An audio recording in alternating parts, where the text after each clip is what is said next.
కుదిరినప్పుడల్లా Kashmir fails జరగలేదు అనుకున్నాం, మనం చూడలేదు.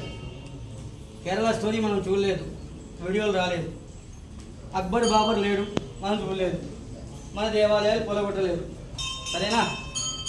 పాకిస్తాన్ విడిపోయినప్పుడు హిందువులు చచ్చిపోలేదు కూడా మనం చూడలేదు. పోనీ వదిలేద్దాం. నిన్నగాక మొన్న బంగ్లాదేశ్లో వాళ్ళ రిజర్వేషన్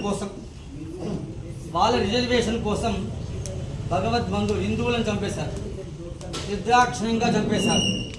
అందరి దగ్గర వీడియోలు వచ్చి ఉంటాయి, ఫేస్బుక్లో ఉంటారు కానీ నేను చెప్పనక్కర్లేదు మీకు. ఎంత దారుణంగా చేశారో మీరందరూ చూసే ఉంటారు. ఎక్కడ ఏమి జరిగినా హిందువులపైన జరుగుతుంది.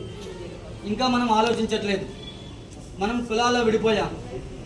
ఎక్కడ చంపినా హిందువుల్ని చంపుతున్నారు. బంగ్లాదేశ్లో మొదట్లో విడిపోయినప్పుడు 40% హిందువులు ఉండేవారు. ఇప్పుడు 4% విడిపోయారు. 40% ఎక్కడ, 4% ఎక్కడ? ఏమైపోయారు అందరూ?